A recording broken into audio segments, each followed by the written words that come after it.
everybody, and welcome to our video lecture, YouTube lecture number 6. We're still in period 4, 1800-1848, and we're going to be looking at the election of 1824, what is better known as the corrupt bargain. And we're going to see exactly why this is considered a corrupt bargain and how it winds up creating the two new political parties, the Democrats and the Whigs.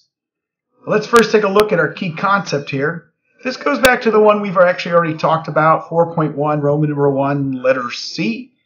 But here we can now talk about the rise of the Democrats under Andrew Jackson and the Whigs under Henry Clay. We're still not there yet. We're in the era of good feelings, which is James Monroe's presidency. But in 1824, Monroe is going to choose not to run for a third time.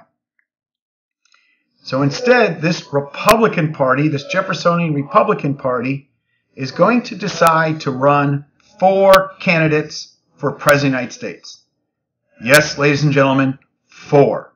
Count them. 1, 2, 3, 4. Now, yes, there's a 5th guy down here, but notice, Jhansi Calhoun, he'll just be anyone's VP.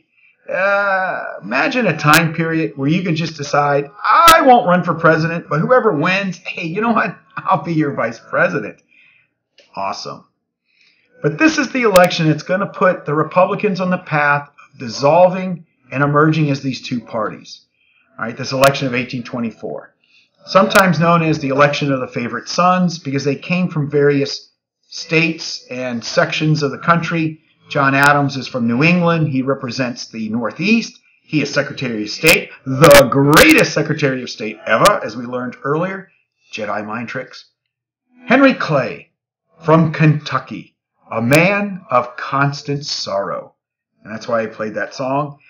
He's the Speaker of the House. Like I said, he's from Kentucky. He represents the West. He really believes he's got a real good chance of winning this election. I'll explain that in a second. From Georgia and representing the South, the Secretary of the Treasury, William Crawford. And incidentally, he's the most liked of all these guys. If Congress had their choice, William Crawford would be president, not any of these other guys. Also from the West, but from Tennessee, is the war hero Andrew Jackson, who has his claim to fame, as Henry Clay would say, how can you elect a man whose only claim to fame is killing 2,500 Englishmen in New Orleans? When Andrew Jackson finds out about that, he's not going to be happy that Clay said that, but Clay's got a point. He's never served really in politics much, and now he's running for President of the United States. Well, here's what Clay is thinking. This is why Clay believes he's got a good shot. You see, remember, we talked about this in class. In order to be president, you can't just win a simple majority of the electoral votes. You got to get a plurality. With 4 people running, you're not going to be able to get that. So the election will have to be decided by the House of Representatives. Now, since there are 4 men running, only the top 3 will get to go to the House. In Henry Clay's mind, he has got to be in the top 3. He can't imagine anyone voting for Andrew Jackson, right? And he's the Speaker of the House. And he helped negotiate the Treaty of Ghent that ended the War of 1812. So he's a known commodity in America. He should at least come in number 3. And what helps the matter is, a few months before the election, William Crawford suffered a stroke. Yes, poor William Crawford. I don't mean to make light of that. It was pretty serious. He will, a few years down the road, recover from this fully, but it becomes a known thing in this election that William Crawford is very sick and that he has suffered a stroke. Henry Clay now totally believes, I am definitely going to come in number 3. It's going to go to the House to make a decision, and guess what? I'm Speaker of the House. I'm going to be president in 1824. Well, after they have the election in November, and they begin to count up the votes, count the electoral votes. Number 1, Andrew Jackson. He is the popular candidate now in America. In fact, the way he runs his election is totally different than the way everybody else did. If you remember, I mentioned this before, with George Washington onward, those men were gentlemen. they never ran campaigns. They just stayed at their home and they let other people run the campaign for them. Andrew Jackson goes on a speaking tour, right? He winds up getting newspapers to write articles about him.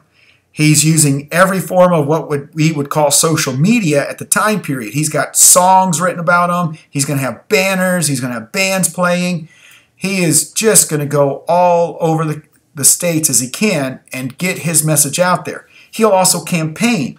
He'll have campaign promises, which no president as of this time period had done that yet.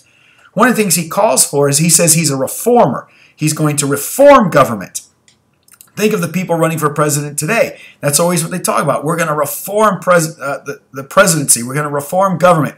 He ran as an outsider. These men are connected to the government. I'm an outsider. I can better serve the people. Right? That becomes something that a lot of people will use years later to win presidencies. Yes, so as this election comes to an end, Andrew Jackson is the #1 guy, but still he hasn't won a plurality. Well, #2 is John Quincy Adams. He comes in second place. And of course, as we said, #3 is going to be William Crawford. William Crawford. William Crawford? The man had a stroke. You mean the country would rather have a sick person as president than Henry Clay? When they told Henry Clay, all he could say was, yeah. And then he said, no, God! No, God, please, no! No! No! No! yes, Henry Clay. You don't even get to go to the House. You're last place. Last place. Only the 3 top vote getters go to the House. But is Henry Clay done? Here's where we get to the corrupt bargain. Oh, who's this guy?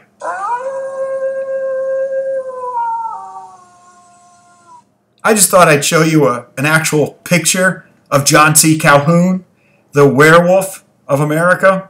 Wait till you see him in older days. I have another picture of him when he's much older, and he has a giant neck beard. Yeah, that's Jhansi Calhoun. Look at the wolf eyes, man. Oof. I can't even look at him anymore. He's too scary. All right, so what is the corrupt bargain? Well, in one corner, you have John Quincy Adams. In the other corner, you have Speaker of the House, Henry Clay. Now, did you notice, by the way, I'm showing you pictures? We're now at the era where we no longer have to just rely on paintings. Now, you should know that these are daguerreotypes. They're taken much later in their life. They actually weren't taken while they were presidents or younger. In fact, this photo was taken of Henry Clay just about a year or so before he died. So it's a much older photograph of him, not as a young man. Same thing here with John Quincy Adams. But it's still cool now to have pictures. All right, well, what's going to happen? The way the story goes, sometime in January, John Quincy Adams asks his friend Henry Clay to come have a little dinner date with him. To this day, no one will ever know what was said at that dinner date because only the 2 of them were there. Now, there are 2 men who have known each other for a while. Both these men were the negotiator for the Treaty of Ghent, so they've been associated with each other for quite a while. They're not exactly besties. I don't want to give that impression, but they do kind of like each other. What we do know is that Andrew Jackson is telling everybody he is the people's choice. And as the people's choice, Congress better do its business and make him president of the United States.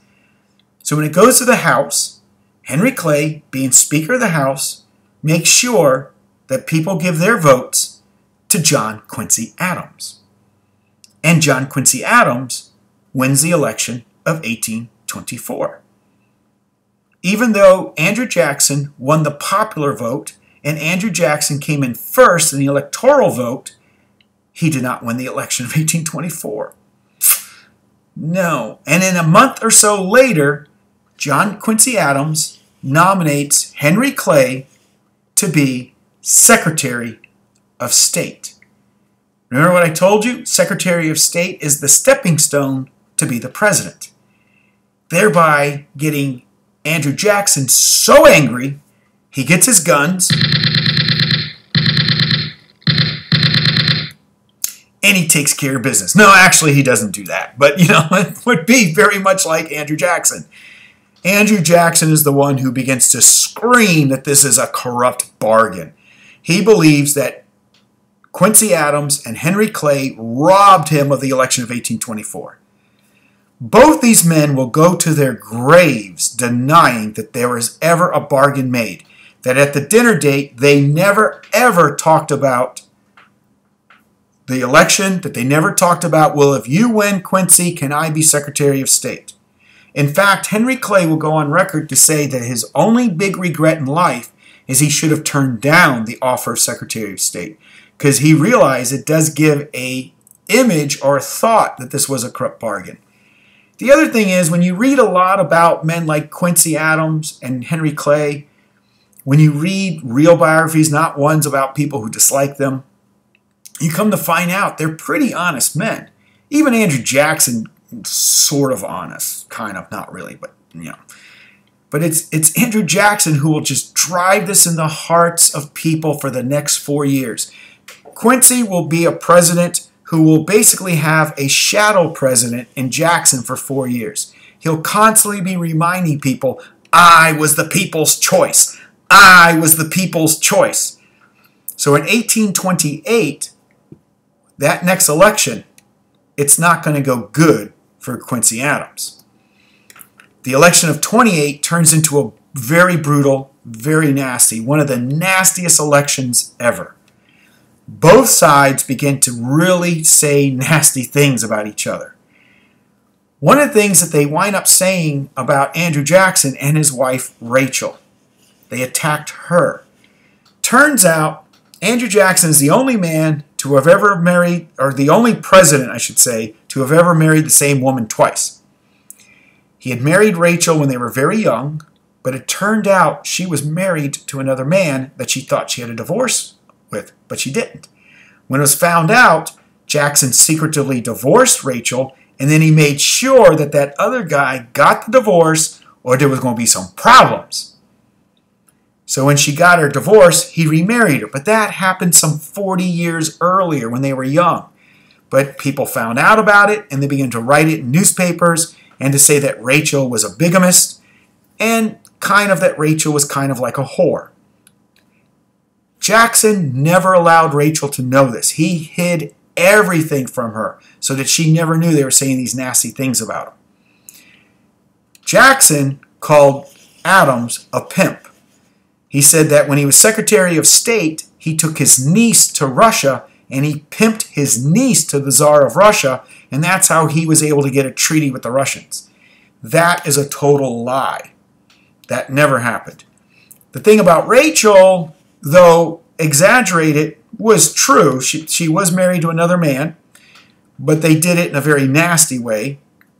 But Jackson destroys. He absolutely destroys John Quincy Adams in this re-election.